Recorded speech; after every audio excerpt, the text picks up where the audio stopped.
अस्सलाम वालेकुम। नशरियात में दोबारा खुशामदीद। सामिन मोहतरम, आप सुन रहे हैं रिफ़ा FM 102.2 रिफ़ा इंटरनेशनल यूनिवर्सिटी से बराह रास्त, और मैं हूं इरफान भट्टी। प्रोग्राम CDC टाइम के साथ आपकी खिदमत में हाज़िर हूं। मैं बताता चलूं कि ये प्रोग्राम ना सिर्फ रिफ़ा FM 102.2 पे नशर किया जा रहा है, बल्कि आप इसको हमारे सोशल मीडिया पेजेस पे भी देख सकेंगे, यानी कि हमारे YouTube पेज पे, हमारे Facebook पेज पे। और आज हमारे साथ मौजूद हैं डॉक्टर हुमैरा फ़ारूक साहिबा, जो फिज़ियोथेरेपिस्ट हैं। पिछले 2 साल से रिफ़ा इंटरनेशनल यूनिवर्सिटी का जो ज़ेली इदारा है चाइल्ड डेवलपमेंट सेंटर, उसके साथ वाबस्ता हैं। डॉक्टर साहिबा, आपको खुशामदीद कहते हैं प्रोग्राम में। अच्छा, जो टाइटल सजेस्ट किया गया है आज प्रोग्राम में डिस्कस करने के लिए, वो है torticollis in babies and it's physiotherapy management. तो ये जो इशू है टॉर्टिकोलिस, बेसिकली ये क्या होता है, बताएंगे, कुछ एक्सप्लेन करेंगे, और क्या टाइप्स होती हैं इसकी? टॉर्टिकोलिस एक मेडिकल टर्म है। ये बच्चों में ये कंडीशन पाई जाती है। बेसिकली ये एक पट्ठों से रिलेटेड एक कंडीशन है। बेसिकली इसमें होता क्या है, आप इसको अगर आसान लफ्ज़ों में कहें तो आप ये कह सकते हैं कि बच्चे की गर्दन मुड़ गई है। जो आम फहम जो अल्फाज उनमें हम इसको ऐसे कह सकते हैं। होता है इसमें क्या है कि हमारी जो नेक है, वहाँ पे डिफरेंट मसल्स होते हैं जो हमारी हेड की जितनी भी, हमारे सर की जितनी भी हरकत है, राइट लेफ़्ट, इसको मोड़ना, ये सारी चीज़ें हमारी नेक के जितने भी मसल्स हैं वो कंट्रोल करते हैं। तो बेसिकली होता क्या है कि इसमें हमारा एक साइड का मसल्स, टॉर्टिकोलिस की कंडीशन में एक साइड का मसल टाइट हो जाता है। तो वो जो नेक का मसल टाइट हुआ वो ज़ाहिर होता है आपकी हेड की पोजिशनिंग में। तो बेसिकली होता क्या है कि जब एक साइड का मसल टाइट होता है तो जो सर है वो उसी डायरेक्शन में टिल्ट हो जाएगा, और आपकी जो थोड़ी होती है ना बच्चे की, वो रोटेट हो जाती है दूसरी डायरेक्शन में। तो इसको हम टॉर्टिकोलिस कहते हैं। बेसिकली क्या है कि गर्दन जो है वो अकड़ गई है, जिसकी वजह से उसकी जो हेड की पोजीशन है वो मुतासिर होती है। ये जो है अर्ली जो न्यू बॉर्न बेबीज़ होते हैं उनमें ज़्यादा ये नज़र आती है। ये कोई ऐसी कोई कहें कि खुदा ना खासा बहुत कोई मूजी इस किस्म की बीमारी नहीं है। ये बस मसल की टाइटनेस की वजह से हो जाता है, और बहुत ही आसानी से इसको हल भी किया जा सकता है, बहुत ही ईजिली ट्रीटेबल भी है। हाँ, अगर आप उसको टाइम से ट्रीट ना करें तो आगे जाके फिर बच्चे के लिए आए की मूवमेंट्स और उसमें ज़्यादा इशू हो सकता है। लेकिन इटसेल्फ ये कोई इतनी पेनफुल भी कंडीशन नहीं होती, बच्चा पेन में भी नहीं होता। बस ये होता है कि उसको हरकत करने में मुश्किल हो रही होती है, अपना सर घुमाने में उसको मुश्किल महसूस होती है। टाइप्स इसकी कुछ इस तरह से हैं कि फॉर एग्जांपल बच्चा पैदा हुआ तो पैदा होती है आपको बच्चे की पोजीशन, आपको मिड लाइन में बच्चे का सर नज़र नहीं आएगा, उसका हल्का सा ट्विस्टेड होगा हेड। तो ये इसको हम कहते हैं कंजेनिटल, कि बाय बर्थ ही बच्चे की किसी फैक्टर की वजह से जो है वो मसल टाइट हुआ, जिसकी वजह से पोजीशन ऐसी हेड की। दूसरी टाइप ये होती है कि बच्चा नॉर्मली उसकी गर्दन ठीक थी, डिलीवरी की टाइम भी ठीक था, बाद में 2 to 4 वीक्स तक भी बच्चे की सही रही है नेक। लेकिन बाद में क्योंकि फॉर एग्जांपल डिफरेंट तरह के झूले यूज़ होते हैं आजकल, बच्चों के क्रिब्स यूज़ होते हैं, तो उसमें यह होता है कि एक ही जगह हेड जो है पोजीशन फॉल्टी पोजीशन रहने की वजह से वो मसल टाइट हो जाता है। तो ये इसको हम एक्वायर्ड करते हैं। तो इसकी 2 तरह की टाइप्स होती है, एक बाय बर्थ हो सकता है, और बाकी ये होता है कि बाद में पोजिशनल फॉल्ट्स की वजह से जो है, या फिर बच्चे ने एक ही साइड सर घुमा के देखता रहा, या कोई ऐसी चीज़ थी, कोई टॉय उसको ऐसा पसंद होता था रूम में, या उसकी तरफ देखता रहा, तो उसकी वजह से जो है वो बाद में जो है वो बच्चे की पोजीशन की वजह से डेवलप होगी टाइटनेस। तो ये इसको हम एक्वायर्ड कहते हैं। तो दोनों कंडीशंस हैं, दोनों जो हैं ईजिली ट्रीटेबल हैं। आपको टाइमली अगर इसकी मैनेजमेंट करें तो ये फ़ौरन हल भी हो जाता है। सही, चलेंगे, बड़ी अच्छी बात है कि ये ट्रीटेबल है और कोई इतनी डेंजरस या बहुत कोई मूजी ख़तरनाक बीमारी नहीं है। इसको अगर अब इलाज किया जाए तो ये इसका मसला हल हो सकता है। अच्छा, ये बताइएगा कि ये डेवलप क्यों होता है, इसके फैक्टर्स क्या हो सकते हैं? कुछ तो आपने एक्सप्लेन किया अभी। बेसिकली दोनों कंडीशंस में क्या फैक्टर्स हो सकते हैं जो आपने 2 इसकी बुनियादी अकसाम बताई? हाँ, बेसिक जो है वो इन्वॉल्व तो हमारा मसल ही होता है। बेसिक जो फैक्टर है वो है मसल ही की टाइटनेस, और होता भी ये एक साइड का मसल टाइट है। होता ये मसल हमारा दोनों साइड पे, यहाँ का राइट का जो है वो इंडिविजुअली काम करता है और लेफ्ट का इंडिविजुअली काम करता है। लेकिन ये कि एक ही टाइट होने की वजह से हेड की पोजीशन जो है वो चेंज हो जाती है। फैक्टर्स ये हो सकते हैं, बेसिक तो मसल यही इन्वॉल्व है, लेकिन क्या फैक्टर्स बने जिसकी वजह से जब मसल टाइट हो गया तो वो डिफरेंट हो सकती हैं। पहला केस कंजेनिटल के केस में ये हो सकता है कि प्रेगनेंसी के दौरान ही, जब बच्चा माँ के पेट में होता है उसी टाइम पे मूवमेंट्स उसकी कम थी, या बेबी किसी एक पोजीशन में स्टक रहा, या फिर एक कंडीशन होती है जिसमें फ्लूइड कम होता है, तो उस केस में बच्चे की मूवमेंट्स डिस्टर्ब थी, जिसकी वजह से उसका हेड एक ही डायरेक्शन में या एक ही प्लेस में पड़ा रहा और मूवमेंट कम होने की वजह से वो मसल वहीं रहने की वजह से टाइट हो गया। तो कंजेनिटल के केसेस में ये हो सकता है। दूसरा जो बाय बर्थ हो सकता है कि ड्यूरिंग डिलीवरी कोई माइक्रो ट्रॉमा हुआ, लेबर के दौरान कोई ऐसा ट्रॉमा हुआ जिसकी वजह से मसल को इंजरी हुई, वो इन्फ्लेम हुआ, उसके बाद स्कार बन गया, तो स्कार की वजह से भी आपको पता है मसल की मूवमेंट जो है वो रिस्ट्रिक्ट हो जाती है। तो एक ये फैक्टर हो सकता है। प्रेगनेंसी के ड्यूरिंग प्रेगनेंसी हो सकता है, ड्यूरिंग लेबर हो सकता है। और एक्वायर्ड में ये होता है कि जैसे मैंने पहले एक्सप्लेन किया कि कोई फॉल्टी पोजीशन थी, या आपने इस तरह के झूले या कोई इस तरह की चीज़ जिसमें बच्चा एक ही तरफ सर रख के काफ़ी देर लेटा रहता है, जिसकी वजह से उसका ये मसल टाइट हो गया। तो ये कुछ फैक्टर्स होते हैं जिनकी वजह से ये मसल टाइट होगा और बाद में आपको ये बच्चे की ज़ाहिरी अपीयरेंस में ये चीज़ें नज़र आएंगी। सही है। सामने प्रोग्राम CDC टाइम आप समात फरमा रहे हैं रिफा FM 102.2 पे। ये प्रोग्राम आप हमारे सोशल मीडिया पेजेस पे भी देख सकते हैं। अगर आपके पास इंटरनेट मौजूद है तो ये प्रोग्राम ना सिर्फ रेडियो पे सुना जा सकता है बल्कि हमारे सोशल मीडिया पेजेस पे भी इसको देखा जा सकेगा। और जब आप प्रोग्राम देखते हैं सामीन मोहतरम, तो हमारी ख्वाहिश होती है कि आप अपनी राय का इजहार ये भी ज़रूर किया करें हमारे कमेंट बॉक्स में कि ये प्रोग्राम आपको कैसा लगा, कहाँ आप समझते हैं कि इम्प्रूवमेंट की ज़रूरत है, कुछ सवालात आप पूछना चाहें। कुछ प्रोग्राम हमारे रेगुलर बेसिस पे होते हैं, जैसे आज ये प्रोग्राम डॉक्टर उमैरा के साथ हमारा हो रहा है, तो नेक्स्ट वीक दोबारा कोई प्रोग्राम होगा। तो अगर कोई ऐसी सवाल आपके जहन में आते हैं तो वो भी आप कमेंट बॉक्स में आप हमारे साथ शेयर कर सकते हैं। हमारे साथ मौजूद हैं डॉक्टर उमैरा फारूक साहिबा, जो फिजियोथेरेपिस्ट है CDC में, और torticollis in babies and it's physiotherapy management, इस पे आज गुफ्तगू हो रही है। अभी तक डॉक्टर साहबा ने इसकी टाइप्स बताई, ये होता क्या है बताया, और ये डेवलप क्यों होता है, इसके क्या फैक्टर्स हो सकते हैं। डॉक्टर साहब, अगला सवाल ये है कि ये बताएं कि घर में पेरेंट्स कैसे पता चले उनको कुछ सिम्टम्स देख के कि बच्चे में कुछ तरह का मसला डेवलप हो रहा है, ऐसी कौन सी अलामात जो हैं वो नज़र आती हैं बच्चे में, तो पेरेंट्स को कॉन्शियस हो जाना चाहिए कि थोड़ा इस तरह का मसला बच्चे में डेवलप हो रहा है। ठीक है, उसमें सबसे पहले जो एक सिम्टम या एक जो बच्चे की एक हैबिट होगी, पेरेंट्स को ये लगेगा कि शायद हमारा बच्चे की फेवरेट साइड ही इसी राइट साइड पे ही बस देखता है, हमारे बच्चे की यही फेवरेट साइड है।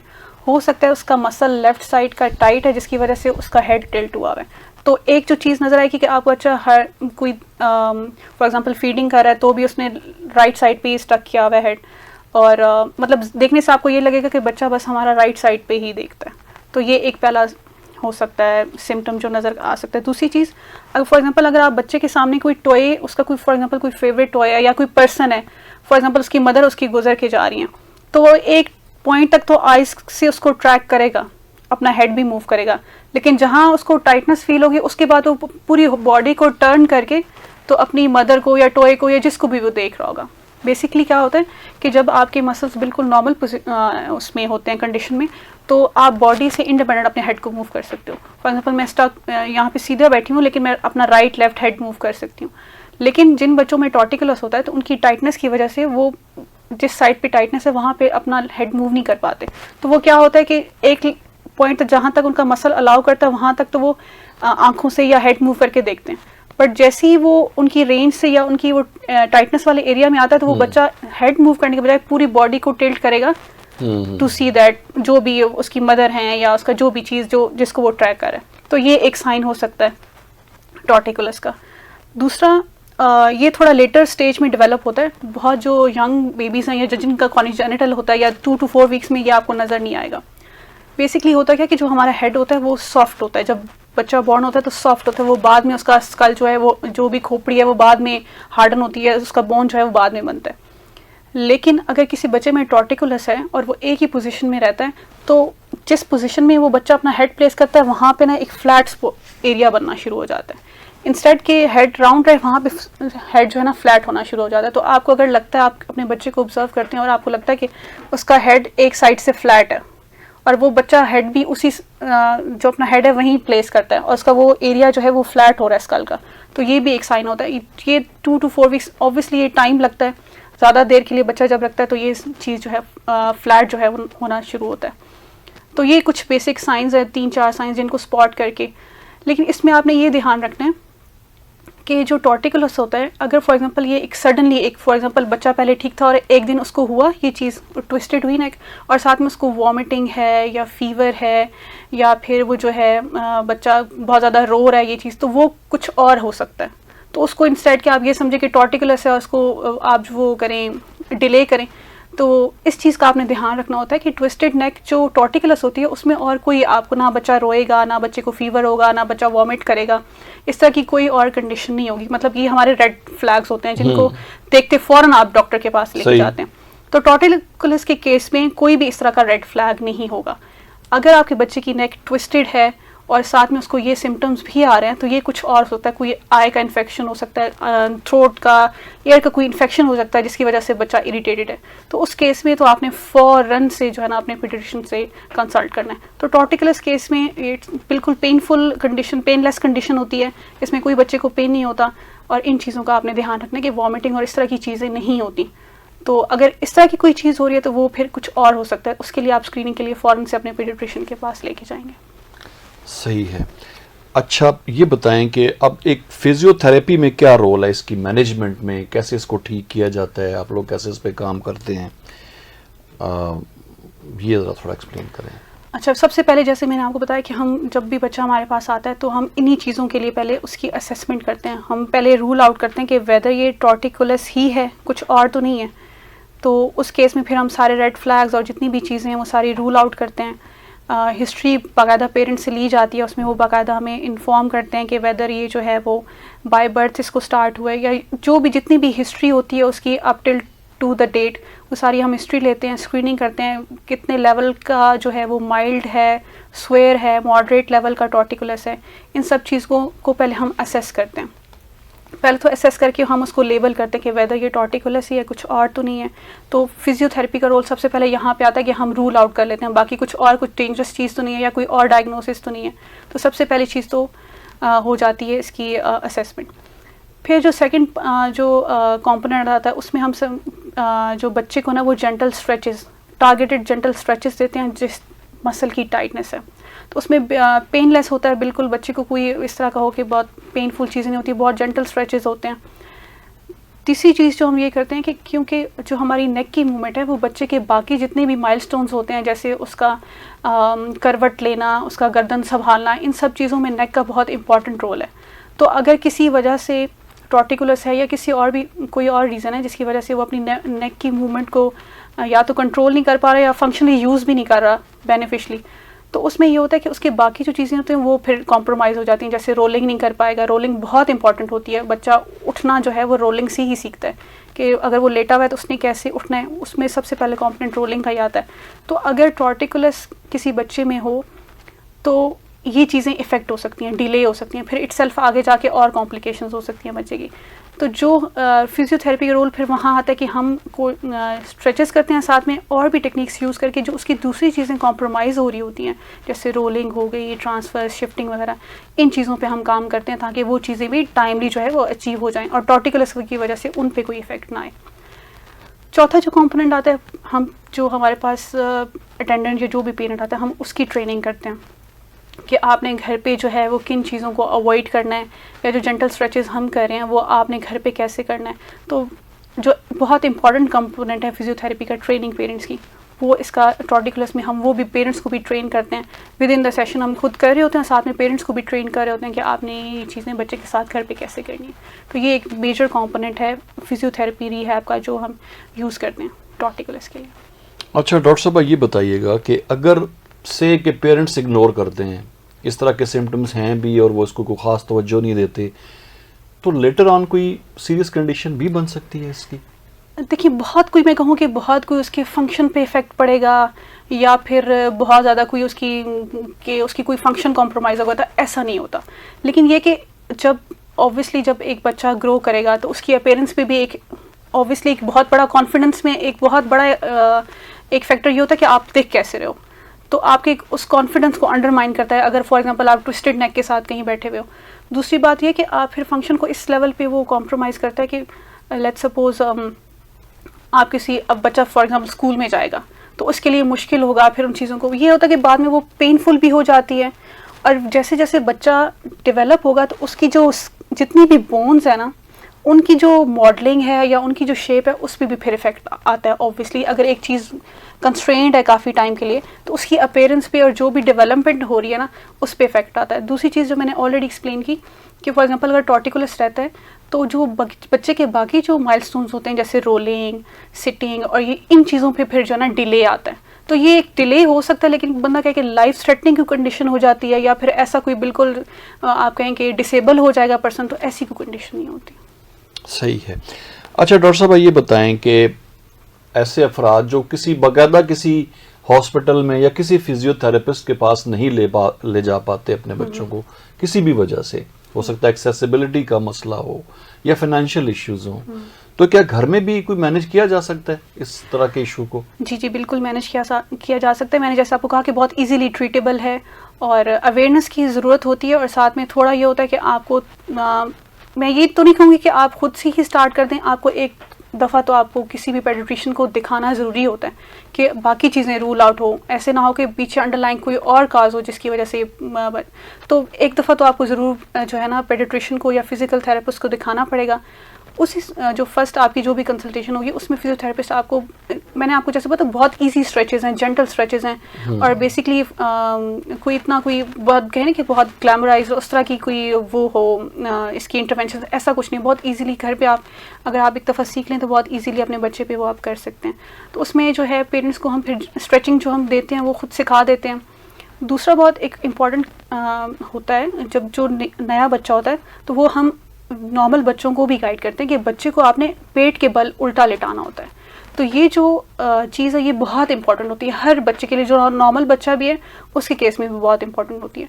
तो ये हम पेरेंट्स को सजेस्ट करते हैं। फॉर एग्जांपल अगर आप देख रहे हैं कि आपके बच्चे में ये टॉर्टिकुलस है और आपने देख लिया कि बाकी कोई ऐसी चीज़ नहीं है, तो आप एक तो स्ट्रेचेस उसके स्टार्ट करें, बिल्कुल जेंटल से आपने स्ट्रेचेस करने हैं। स्ट्रेचेस में क्या होता है कि जो पोजीशन आपकी मिड लाइन डाइवर्ट हुई है बस आपने बच्चे की पोजीशन मिड लाइन में करनी है। एक चीज़ ये चीज़ हो जाती है, आप टमी टाइम बच्चे को अच्छा सा मतलब उसको 5 से 10 मिनट के लिए पेट के बल उल्टा लिटा दें, या आपने दिन में 5 से 10 दफ़ा ये कर लें, तो ये भी इससे भी बहुत बेहतर हो जाता है। और इसके बाद ये सोते हुए बच्चा आपने अगर किसी झूले में डाला या किसमें, उसमें आपने मिड लाइन पोजीशन बच्चे की मेंटेन करनी है ताकि वहाँ से जो भी वो फैक्टर डेवलप कर रहा है उसकी टाइटनेस का वो चीज़ ना हो। तो बहुत इजीली ट्रीटेबल, और ये कुछ बेसिक स्ट्रेचेस होते हैं और ये पोजीशनिंग की टेक्निक्स होती हैं जिससे ये हल हो जाता है, विद इन वीक्स जो है ट्रीट हो जाता है। सही है। डॉक्टर साहब आखिर में मैं CDC के हवाले से आपसे सवाल करना चाहूँगा। वुमेन प्रोग्राम के शुरू में हम डिस्कस करते हैं कि जो इदारा है हमारा चाइल्ड डेवलपमेंट सेंटर, इसकी कुछ डिटेल्स हमारे सामीन के साथ शेयर कीजिएगा। Child development centre paediatric rehab का स्पेशलाइज्ड हमारा रिफा के अंडर एक इंस्टीट्यूट है जिसमें बेसिकली हम जो स्पेशल नीड्स के साथ बच्चे होते हैं उनको हम केटर करते हैं। वेस्ट्रिज में अताउल हक रोड पे हम लोकेटेड हैं, बहुत ही इजीली एक्सेसिबल है, मेन रोड के साथ ही है बिल्कुल। जो बेसिक जो हमारी सर्विसेज है जो हम प्रोवाइड करते हैं उसमें सबसे पहले फ़िज़िकल थेरेपी में हम उन बच्चों को डील करते हैं जो बाय बर्थ जिनका कोई जैसे CP बच्चे हो जाते हैं या जिसको कोई न्यूरोलॉजिकल कंडीशन है और वो चल बैठ नहीं सकते, तो उनके लिए हम जो है वो सर्विसेज प्रोवाइड करते हैं। उसमें हमारे पास जो है वो डेजिग्नेटेड हमारे पास थेरेपिस्ट हैं, हमारे पास जो स्पेशल कंसल्टेंट्स हैं वो भी हमारे पास रेगुलरली विजिट करते हैं। हमारे पास अपनी टीम है जो हम रेगुलर असेसमेंट करते हैं और इंटरवेंशंस प्लान करते हैं, और साथ में पेरेंट्स को भी सिखाते हैं कि आपने बच्चे के साथ जो है वो कैसे फ़िज़िकल थेरेपी को लेके चलना है। इसके बाद हमारे पास स्पीच थेरेपी है, जो बच्चे बोल नहीं सकते उनको हम कैसे उनको लेके आना है, अगर वो बोल नहीं पा रहे तो उनको कैसे ऑल्टरनेट एक्टिविटीज़ से या स्ट्रेटजी से उसकी कम्युनिकेशन हमने जो है वो बहाल करनी है, उस पर हम काम करते हैं। तीसरी हमारे पास है अर्ली लिटरेसी की डोमेन। बेसिकली हमारे पास जितने भी फ़िज़िकल लिमिटेशंस के साथ या डिसेबिलिटी के साथ या जो भी स्पेशल नीड के बच्चे होते हैं उनकी ये चीज़ भी बहुत कॉम्प्रोमाइज़ होती है, कॉग्निशन वगैरह, तो उसमें हम अर्ली लिटरेसी पे काम करते हैं। जो चौथी हमारी डोमेन है वो ADLs की है, जो हम बेसिकली फाइन मोटर जो हाथ से रिलेटेड जो जितनी भी एक्टिविटीज़ होती हैं, राइटिंग, पेन होल्डिंग, पिंचिंग, किसी चीज़ को बॉटल को ओपन करना है तो कैसे करना है, क्योंकि इन बच्चों में इन सब चीज़ को कॉम्प्रोमाइज़ होता है, इनको हमें बाकायदा 1 by 1 हैंड्स ऑन करके सिखानी पड़ती हैं चीज़ें। तो वो हमारी जो डोमेन है वो स्पेशली हमारी जो हाथ की छोटी छोटी फाइन मूवमेंट्स हैं उनके साथ रेलिवेंट जो है हम काम करते हैं। तो ये हमारी कुछ बेसिक सर्विसेज जो हम प्रोवाइड करते हैं। इसके अलावा हम प्राइवेट सेशंस भी देते हैं। कोई ऐसे पेरेंट्स जिनका बच्चे का सिर्फ एक सेपरेट कोई इशू है जैसे फिजिकल थेरेपी या स्पीच थेरेपी, तो उनको भी हम केटर करते हैं अपने पास डोमेन में। सही है, जिस अब जो हमने डिस्कस किया इस तरह के प्रॉब्लम भी हाँ, फॉर एग्जांपल तो जैसे टॉर्टिकुलस होता है, ये एक सेपरेट इशू होता है, इसमें स्पीच का कोई मसला नहीं होता, सही है। इसमें हाथ की और किसी मूवमेंट का, तो ये एक सेपरेट इशू। अगर वो सिर्फ वो चाह रहे हैं कि सिर्फ टॉर्टिकुलस पे हो काम हो, तो उसके लिए हम सेपरेट जो है वो जो प्राइवेट सेशन उसको केटर करते हैं। सही है, बहुत बहुत शुक्रिया डॉक्टर साहब तशरीफ लाने के लिए। सामईन मोहतरम, प्रोग्राम CDC टाइम आप समाअत फरमा रहे थे रिफा FM 102.2 पे। ये प्रोग्राम हमारे सोशल मीडिया पेजेस पे भी अपलोड होगा, उसको वहाँ पे भी आप इसको एक्सेस कर सकेंगे, हमारे फेसबुक पेज पे, हमारे यूट्यूब पेज पे भी। आज हमारे साथ मौजूद रहीं डॉक्टर उमैरा फारूक, जो फिजियोथेरेपिस्ट हैं चाइल्ड डेवलपमेंट सेंटर में। और आज जो मौजू हमने डॉक्टर साहब के साथ डिस्कस किया वो torticollis in babies and it's physiotherapy management. इस पे गुफ्तगू हुई। डॉक्टर साहब ने बताया कि ये बेसिकली होता क्या है, इसकी टाइप्स क्या हैं, क्यों डेवलप होता है, फैक्टर्स क्या हैं इसके, और ये कि कैसे आइडेंटिफाई हो सकता है छोटे बच्चों में, बिल्कुल जब न्यूली बोर्न बेबीज़ होते हैं कि उनमें कुछ ऐसे सिम्टम्स आपको नज़र आते हैं जिससे आपको पहचान हो जाती है कि ये इस तरह का कोई इशू डेवलप हो रहा है।